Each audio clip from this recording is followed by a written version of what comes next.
여러분, 좀 올해는 그 새해 첫 주일이 가장 늦은 날 이렇게 시작되었습니다. 1월 7일 오늘 새해 첫 주일 예배 이렇게 드리게 됩니다. 새해 첫 주일인데 우리 이미 이번 주 들어서 많이 한 인사이지만 또 서로를 바라보며 한 번 더 인사합시다. 새해 은혜 많이 받으세요. 새해 은혜 많이 받으세요.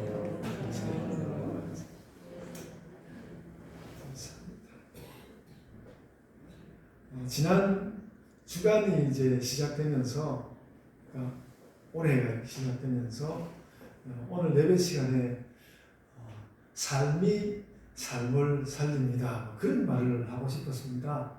다른 것이 아니고 우리 살아가는 것이 우리 안에 잘 녹아 들어와 있고 또 사는 것 한 가지 한 가지를 잘하면 그것이 또 우리의 삶을 살려갈 것이다. 그런 말을 하고 싶었습니다.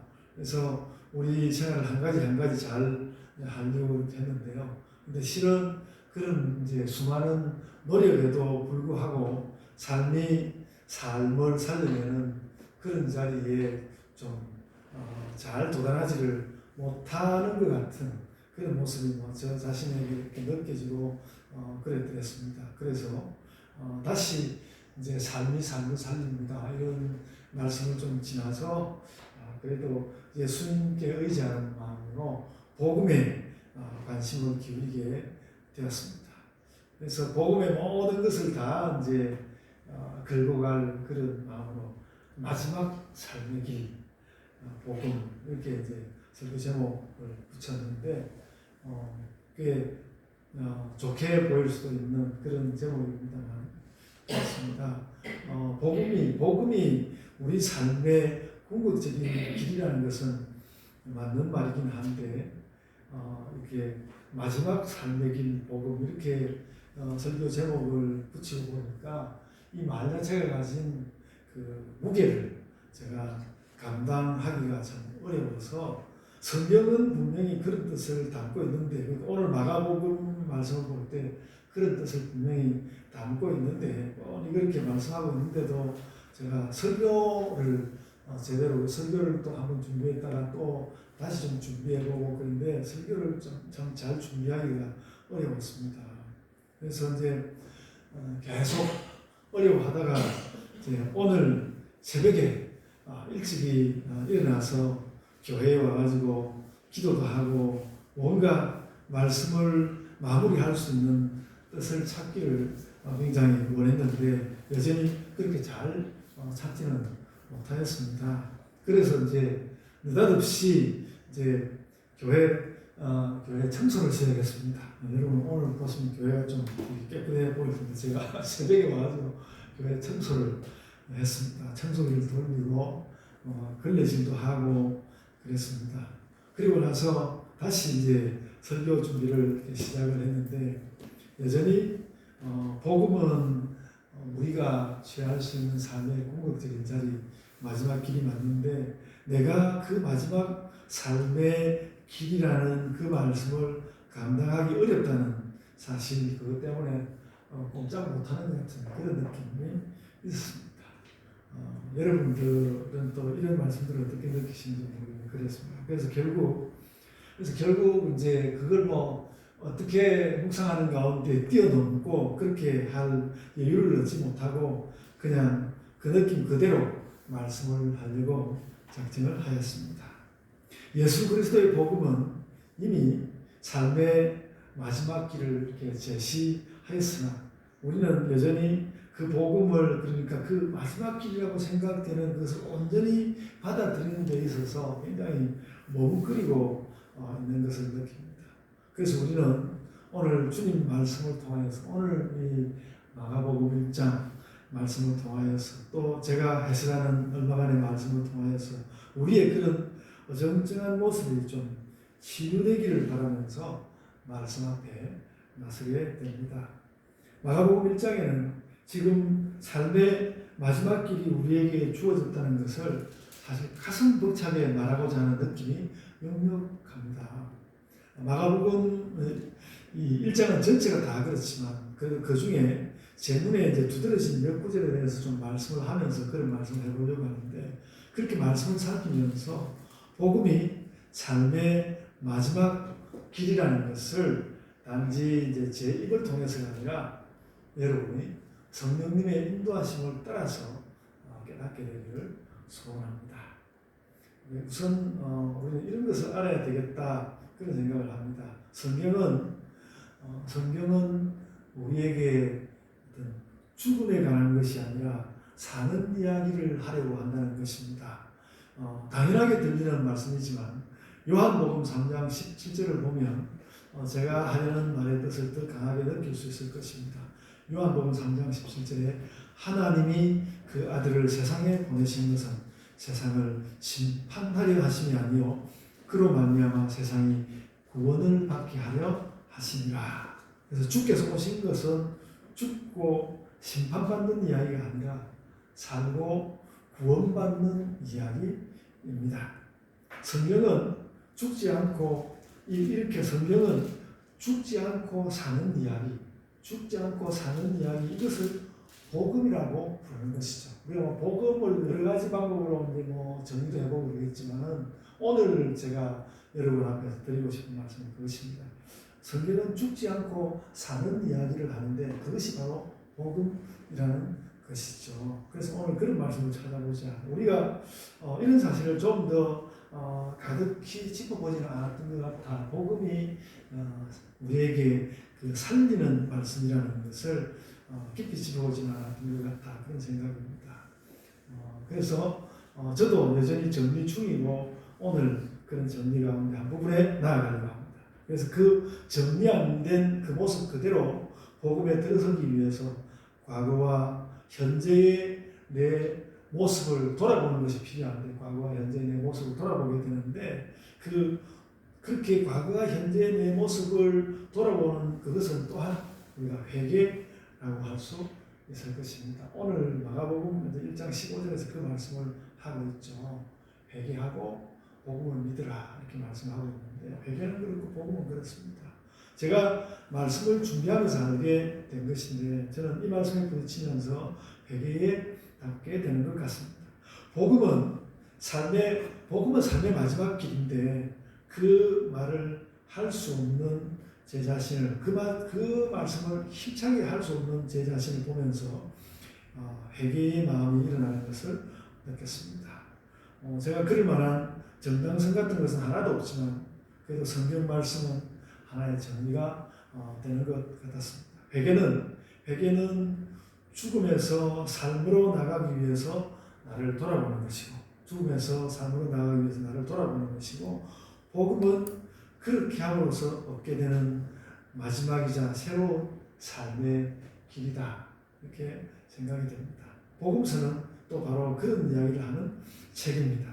그러니까 당연히 오늘 마가복음 복음서 1장은 그 마지막이기도 하고 새로운 삶의 이야기를 시작하는, 그러니까 그런 이야기를 시작하는 분위기로 가득하다는 것이죠. 그래서 우리가 오늘 마가복음 1장에서 뭔가 그 예수께서 말씀하시는 새로운 길의 시작의 분위기를 많이 느껴보기를 원합니다.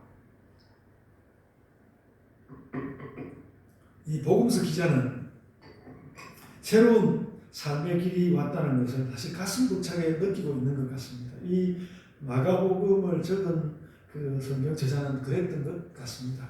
어떤 새로운 삶이 왔다는 것을 가슴 벅차게 느끼는, 그리고 그 시대에 기독교인들의 다수도 그렇게 느꼈을 것입니다. 우리는 궁극적이면서도 새로운 삶을 살게 되는 어떤 자리로 지금 들어서고 있는 것이야. 이미 들어선 거야. 그때의 신자들과 성경저자는 이미 그런 삶을 살고 있었던 것 같습니다. 그래서 본문이 시작되자마자 1장 1절에 그런 벅찬 기대감이 역력합니다.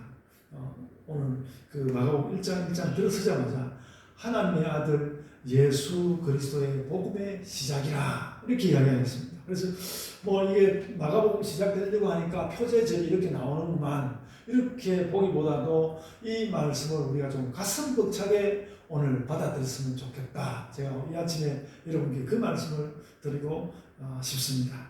저자는 그런 것을 느끼고 있는 것 같습니다. 내가 예수 그리스도를 아는데 그는 어떤 식으로든 우리에게 들어오고 그래서 우리에게 들어와서 우리에게 영향을 미쳐서 사람을 바꾸어 놓는 분입니다. 지금 내가 바로 그 삶을 바꾸어 놓는 그분의 이야기를 지금 시작하려고 하고 그것은 내가 얻을 수 있는 삶의 마지막 길이었습니다. 이 이야기를 하려고 한 것이고 그것이 또한 복음이라는 것입니다. 그렇게 스스로 감동이 가득한 말씀을 시작하였습니다. 그리고 그렇게 이제 벅찬 기대감을 가진 두 번째 말씀으로 두 번째로 9절에서도 그런 벅찬 감동을 느낄 수 있습니다. 9절에 보시면 그때에 예수께서 갈릴리 나사렛으로부터 와서 그렇게 말씀하였습니다. 바로 그 생의 마지막 길이 폭발하던 그때에 마지막 삶이라고 생각되던 그것이 막 솟아오르는 그때에 그 길을 보여주신 예수께서 여기로 왔다. 예수께서 우리에게 오셨다. 예수께서 오셨어요. 그 말씀을 이 복음서 기자는 하고 있는 것입니다. 복음서 기자는 예수께서 오셨고 삶의 길이 열렸다는 것에 가슴이 벅찬 것입니다. 여러분, 우리도 여기에 그 복음이 시작되었다는 말씀과 또 나사렛 예수라는 이름을 보면서 우리도 그렇게 느끼면 좋겠습니다. 저는 여러분들이 이미 그런 경험을 했다고 생각합니다. 바로 그때 나도 이런 경험이 있는데 그때의 다른 일이 아니라 예수께서 나에게 오셨던 것이야. 예수께서 갈릴리 나사렛으로부터 와서 그렇게 말씀하듯이 나에게도 그때 예수께서 오셨던 거야. 그렇게 말할 수 있다는 것이죠. 그리고 나는 그를 거부할 수가 없었어. 그래서 나는 지금도 기독교인으로 살고 있는 것이야. 여러분, 오늘 내가 그리스도인으로서 살고 있다는 것이 나에게는 가장 큰 사건이라는 것이죠. 우리는 오늘 내가 기독교인으로 살고 있다는 그것을 내 삶에서 가장 중요한 것으로 발견하고 또 느끼고 그래야 하겠습니다. 그래서 여러분, 오늘 아침 성령님의 인도하심을 받아서 내가 예수 믿는 신자라는 것을 마음 가득히 깨닫고 느끼고 그것으로 기뻐하는 그런 시간을 삼으시기를 바랍니다. 제가 여러분 재미있는 이야기를 하나 해드리겠습니다. 철학자 라이브니츠가 그런 이야기를 했습니다. 단세포동물 아메바에게도 영이 있다. 그런 이야기를 어느 책에선가 했습니다. 비록 희미하고 약해서 그 아메바가 자기의 영을 눈치채지 못할 뿐이지 없는 건 아니라고 했습니다. 저는 그 말이 그렇게 믿어지진 않는데 하여간 일단은 믿거나 말거나 그 라이프니츠라는 철학자가 그 수백 년 전에 그런 이야기를 하였습니다. 여러분이 만약에 나는 예수님이 나에게 그렇게 가슴 벅차게 그렇게 들어온 걸 잘 모르겠어. 만약에 그러면서 자꾸 그 예수께서 나에게 오신 그 느낌을 작게만 표현하려고 한다면 우리는 영성계에서 아메바처럼 되는 것일 수도 있는 것입니다. 그래서 예수께서 우리에게 들어오신 것을 아메바처럼 이렇게 작게 느끼는 것이 아니라 우리가 지난 주일에 말씀을 나눴던 손장원 목사님이 절절하게 예수님을 받아들인 것처럼 그렇게 예수님을 받아들이고 예수님을 믿고 예수님을 느꼈으면 좋겠습니다. 성경저자는 예수에 대하여서 그러니까 이 오늘 마가복음 이 저자 성경저자는 예수님에 대하여서 그 어떤 그 벅찬 감정 때문에 이것을 기록할 수밖에 없었고 물론 이제 이 옛날에 글을 쓰는 것이어서 수많은 자료들을 수집해 놓고 어떻게 쓸지를 많은 그 계획을 세우고 그렇게 하기는 했겠지만 어쨌든 이 성경을 기록하기 시작할 때에 그는 이 성경을 그렇게 기록할 수밖에 없었고 마찬가지로 그가 그랬듯이 우리도 예수님과 동행할 수밖에 없다. 나도 예수님과 동행할 수밖에 없다. 그런 것을 가졌으면 좋겠습니다. 삶의 마지막 길을 벅차게 말씀하는 세 번째 말씀은 14절에 나옵니다. 14절에도 나옵니다. 제가 이렇게 보고 그렇게 느끼는 것인데요. 14절에 나옵니다. 이렇게 말씀했습니다. 역시 요한이 잡힌 후 예수께서 갈릴리에 오셔서 하나님의 복음을 전파하여 그렇게 말했습니다. 요한이 끝났다 하더라도, 요한의 그 활동이 끝났다 하더라도 그렇다고 해서 복음이 끝날 수는 없는 것이야. 오히려 이제 예수와 함께 정말로 시작하는 것이다. 삶의 마지막 길이라고 할 수 있는 복음이 시작되는 것에 대하여서 또 한 번에 시작하는 확인입니다. 예수께서는 우리에게 새로운 삶을 가지고 왔고, 그 새로운 삶은 이미 여기서 시작되고 있습니다. 그것이 바로 복음입니다. 저는 베드로에게도 바울에게도 이것이 알려진 거라고 생각합니다. 복음은 이렇게 시작되었어. 그래서 우리는 이제로부터 정말로 사는 것답게 한번 살아볼 것이다 라는 것입니다. 여러분, 제가 이렇게 30년 가까운 세월에 늘 이런 문제를, 이런 생각을 염두에 두면서 설교를 했으니까 이런 생각을 많이 하기는 했습니다. 그런데 오늘 이 복음의 이야기는 또다시 그간의 모든 말씀들을 다시 생각해보는 그런 말씀으로 저는 느꼈습니다. 복음은 우리에게 마지막으로, 사람에게 올 수 있는 마지막으로 새로운 삶을 가져다 주는 말씀입니다. 그래서 그 복음에 우리의 주의를 기울여야 하겠다는 것이죠. 여전히 내 안에 담기에는, 그 복음이라는 것을 여전히 내 안에 담기에는 너무나 크고 또 때로는 무겁게도 느껴지시면, 그래도 복음이 삶의 새로운 길이라는 사실에는 가슴이 벅찬 것입니다. 저는 믿음도 별로 없이 말했던 한 심리학자, 그 락강의 말이 이런 말씀을 대하는 우리에게 좋은 지침이 된다고 생각합니다. 그가 이런 말을 했거든요. 당신의 욕망을 포기하지 말아라. 그래서 우리가 삶의 마지막 새 길을 향하는 이제 락강의 그런 말을 보면서 삶의 마지막 새 길을 향하는 당신의 욕망을 포기하지 말아라. 그러니까 삶의 마지막 새 길이 복음이거든요. 복음을 향하는 당신의 욕망을 포기하지 말아라. 이런 마음을 여러분의 심정 가운데 가지고 있었으면 좋겠습니다. 그래서 어떤 외부의 조건 때문에도 포기하지 말고, 복음을 잘 따라서 살고 싶은데 그것을 어떤 외부의 조건 때문에도 포기하지 말고, 혹은 또 내 안에 있는 내가 가진 어떤 허술함 때문에도 포기하지 말고 복음을 꼭 잘 지키고 갈 결심들을 새해 첫 주일에 나누기를 원합니다. 나에게 삶의 새로운 길이 와 있으니까 나는 그 길에 들어설 수밖에 없어. 나는 이 가는 길을 포기할 수 없어. 이것이 바로 복음이라는 것이죠. 여러분, 예수님은 철학자도 아니고 또 무슨 사회학자도 아니고 혹은 또 문학가도 아니고, 그 예수님은 어떻게든지 그 하나님 존재의 빛을 담은, 그 하나님의 뜻을 담은 그런 어떤 인격을 가지고, 그래서 즉 우리 인간이 새로운 삶을 살기 위해서 필요한 것이라면 그 모든 것을 가지고 오셔서 이 땅에 와서 지금 그 본을 보여주려고 시작을 하고 있는 것이라는 것이죠. 복음을 시작한다는 것은 그런 뜻이다.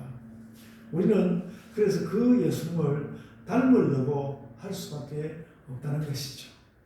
우리는 새로운 삶에 대한 목마름으로 늘 살아갔고, 그 새로운 삶이 내 앞에 나와 있으니까 나는 그 목마름을 종결시키기 위해서 이제 이 복음이라는 생물을 마실 것이다. 그것이 마가복음 복음서 말씀을 대하는, 성경 말씀을 대하는 우리의 자세입니다.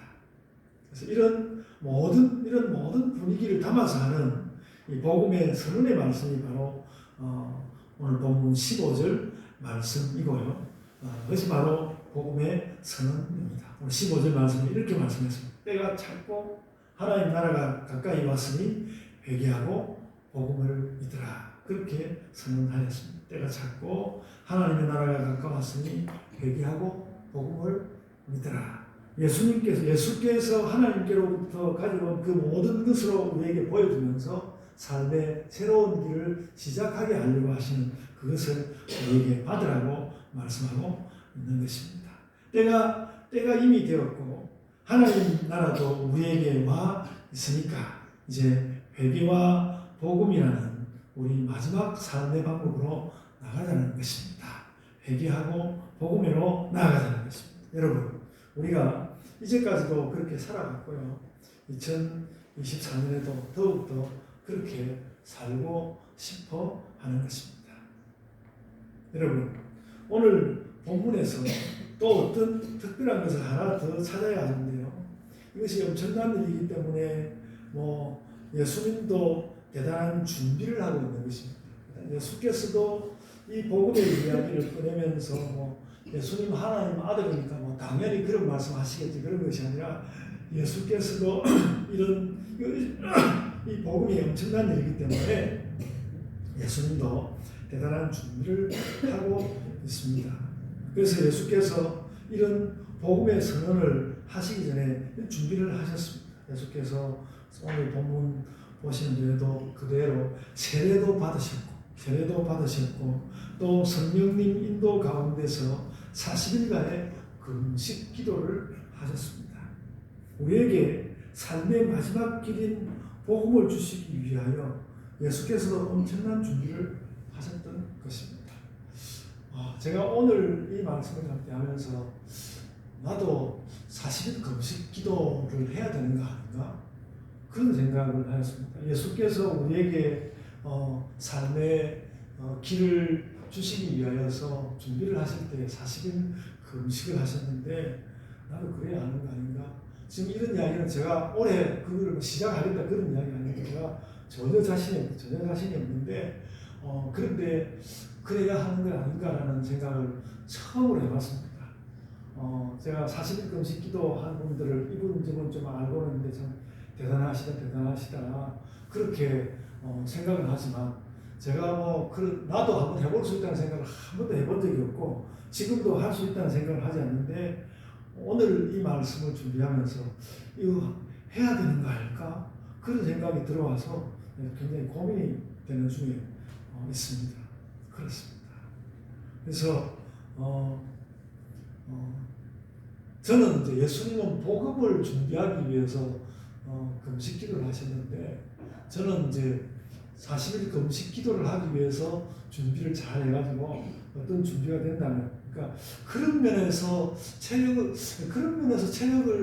다시 키울 필요가 있고 그 체력을 위해서 정말 이제까지 해보지 않았던 어떤 정말 진정한 노력을 기울여서 체력을 마련을 해가지고 40일 금식 기도를 한번 해야 하는 것 아닌가. 그래가지고 나도 뭔가 아주 다른 예수 그리스도를 그러니까 이게 뭔가 하면 그러니까 40일 금식을 하시고 우리에게 삶의 세기를 주신 그 예수의 그 말씀을 받아들이기 위해서 우리가 꼭 40일 금식 기도를 해야 되는 건 아니겠지만 그렇게 예수님이 하셨던 것처럼 40일 금식 기도를 우리도 하고 나면 예수께서 그렇게 준비하셔가지고 무슨 말씀을 하시려고 하셨는지 물론 성경에 그 뜻이 다 나와 있지만 그 뜻을 보다 분명하게 깨닫게 되는 것은 아닐까 그런 생각을 하게 됩니다. 제가 지금 아마 살아계시지도 않으실 거라고 생각됩니다만 한 그 목사님의 이야기를 제가 들은 적이 있습니다. 그분이 참 그 당시에 설교를 잘 하시는 목사님으로 많은 성도들에게 은혜를 끼치고 이렇게 하셨는데 이분이 예수님의 40일 금식 기도에 대한 설교를 한 번도 안 하셨다고 하더라고요. 안 하셨는데 어느 날 이분이 이제 40일 금식 기도 예수님의 40일 금식 기도에 관한 설교를 하시면서 제가 오랜 동안 들으다가 40일 금식 기도를 마쳤다고 말씀하시면서 내가 경험하지 못한 것에 대해서 말하지 않는다. 반드시 그래야 되는 건 아니지만 그 목사님은 그랬다고 하고 그래서 그분이 그렇게 40일 금식 기도한 이야기를 성도들에게 했는데 성도들이 그러니까 그런 목사님을 참 대하면 참 성도들이 은혜를 받겠다는 그런 생각을 하였습니다. 저는 뭐 지금으로서는 언제쯤 하겠다는 그런 계획이 전혀 없지만 정말 지금 마음은 그렇습니다. 정말 체력도 준비하고 모든 것을 다 준비해서 제가 읽어본 책에서는 금식을 준비할 때는 체력 준비하라는 이야기를 제가 읽어본 바가 있습니다. 체력도 준비하고 영성도 준비하고 정말 그렇게 환골탈태하는 모습을 이미 좀 갖춰가면서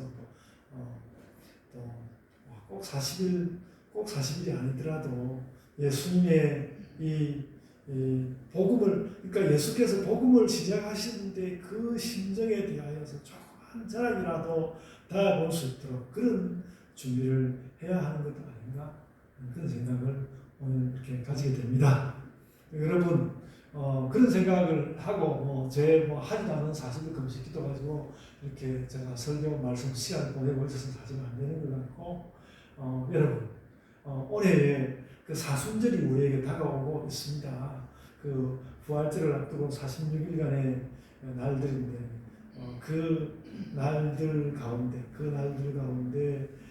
우리가 사순절 올해는 그렇다고 제가 또 이런 이야기 해놓고 사순절 동안에 여러분들을 들들 볶고 제가 그렇게 하지는 않을 겁니다만은 그 새해 첫 말씀에서 우리가 예수님의 40일 금식 기도를 대하면서 우리는 40일 금식 기도는 아니더라도 사순절 그 기간을 잘 한번 보내보아야 하겠다. 잘 기도하고 기도로서 깨어있고 우리가 합심하여서 기도하는 공동체 그 말씀을 나누었는데 그렇게 하면서 보냈으면 좋겠다. 저는 아주 정말 초보로 이걸 어떻게 해볼까 하다가 어느 때에는 이제 40일간 그 커피를 마시지 않는 이런 정도의 우리는 장난밖에 안 되는 40일 금식 기도를 한 분들 생각하면 나 웃기냐? 그렇게밖에 안 되는 것이지만 그라도 해본 적이 있습니다만 꼭 그런 것이 아니라도 여러분 사순절 다가올 때 제가 여러분들에게 알려드리겠습니다. 사순절을 맞이할 때에 깊은 훈련을 해보면서 그런 것을 통하여서 우리가 복음에 정말 나에게 주어진 삶의 마지막 길인데 그런 생각을 하면서 예수께서 가르치는 말씀에 나아가는 그런 훈련을 우리가 했으면 좋겠습니다. 그러면 복음의 길도 더 선명하게 보일 것입니다. 오늘 본문에서 그리고 세상 중요한 부분은 16절 이하 오늘 본문의 마지막 부분입니다. 베드로와 그의 형제 안드레 그리고 야고보와 그의 형제 요한이 이 삶의 마지막 길인 복음 이 복음에 동참하기 위해서 길을 나섰다는 것이 오늘 본문에 적혀 있습니다. 새로운 시작을 위해서 예수님도 보이시고 세례 요한도 나오고 성령님도 나올 수 있는 모든 것이 모든 장면이 다 나오고 있는데 그런데 그것보다 더 중요한 것은 아니라도 꼭 있어야 되는 것은 그래서 사람들 사이에 무슨 일이 일어났느냐 하는 것입니다. 사람들 사이에서도 무엇인가 일이 일어나야 한다는 것이 일어났다. 그것이 오늘 본문의 마지막 부분입니다. 삶의 마지막 길은 복음을 위하여 제자들이 모여들었고 그들에게 또 새로운 삶의 자리가 펼쳐지는 것입니다. 우리도 그렇게 모여들어야 한다는 것이죠. 우리도 이렇게 교회에 다른 일로 모인 것이 아니라 우리가 복음을 향하여서 나아왔고 이것이 새로운 삶의 길로 주어졌기 때문에 우리는 그 삶의 길을 함께 합심해서 살아가려고 하는 것입니다. 그래서 예수께서는 원래 어부였던 제자들을 향해서 이제는 내가 너희를 사랑하는 어부가 되게 하리라.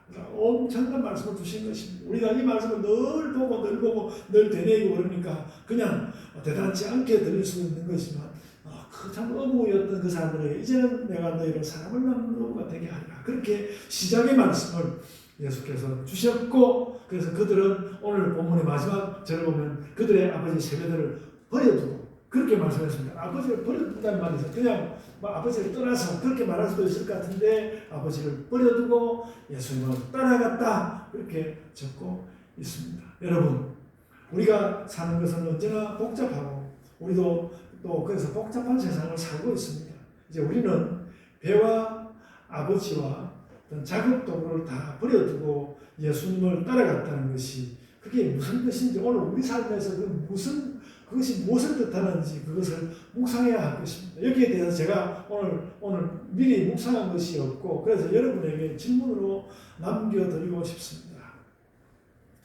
배와 아버지와 작업 도구를 다 버려두고 예수님을 따라갔다는 것이 오늘 나에게 무엇이 되어야 할 것인가? 이건 너무 엄청난 말로 생각해내라는 것이 아니고 이번 주간에 우리에게 묵상의 과제가 되었으면 좋겠습니다.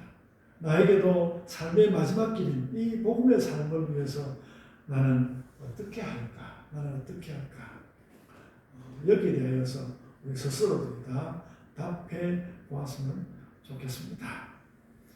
그리고 알아야 할 것은 제자들은 거기에 대해서 즉각 따라가게 됐는데 즉각 여기에 답하여서 그들은 예수님을 따라갔다는 것입니다. 우리는 어쨌든 우리도 예수님을 따라가는 것이 될 텐데 예수님을 따라가는 것이 나에게서는 어떤 것이 되어야 할까? 그런 묵상을 다 해보시기를 바랍니다. 여러분, 그래서 우리가 2024년을 사는 동안에 우리가 합심하여서 기도하는 공동체로서 여기에 대해서 우리가 내 개인적으로도 복음에 대하여서 이제 예수 그리스도를 따라간다는 것이 무엇인가 여기에 대해서 내가 개인적으로도 뭔가 답을 하고 뿐만 아니라 우리가 공동체적으로도 우리 예본교회는 여기에 대해서 뭐라고 답할 것인가 그런 질문을 그런 물음을 새해 첫 말씀에서 가지고서 그런 그 질문에 대해서 답하는 공동체로 살아갑시다. 그런 말씀을 마지막으로 여러분에게 드립니다. 제가 기도하겠습니다. 주님 감사합니다. 주께서 오늘도 복음 시작한 그 일을 가지고 복음서 기자가 정말 그 벅찬 마음으로 이렇게 성경을 기록한 것을 보면서 저희도 그 벅찬 마음을 갖기를 원하는데 주님 저희가 그런 벅찬 마음을 가지며 또 한편으로는 정말 나에게 복음의 뜻은 무엇일까? 복음을 사람들에게 전하는 것 그것과 함께 복음이 정말로 깊이 나에게 들어왔을 때 나는 어떻게 할까 하는 그 일에 대하여서 여러 가지로 답해보고 되돌려보고 그렇게 할 수 있는 복음이 나에게 복음이 무엇인지를 생각하고 그것을 실천하는 한 해 2024년을 살아가는 우리 예본교회 될 것을 주님 다짐합니다. 저희 가운데 함께하여 주시고 우리가 2024년을 사는 동안에 참 어찌 보면 교회 가운데 흔해 빠진 말 같은 이 복음이라는 말을 우리가 어떻게 하면 정말로 진지하게 벅찬 마음으로 깊이 담으며 살아갈지 그것을 생각하며 살아가는 공동체 되게 하여 주옵소서. 복음의 예본교회가 되게 하여 주옵소서. 그런 기도로 저희들 살게 하여 주옵소서. 감사하고 예수님 이름으로 기도드리옵나이다. 아멘.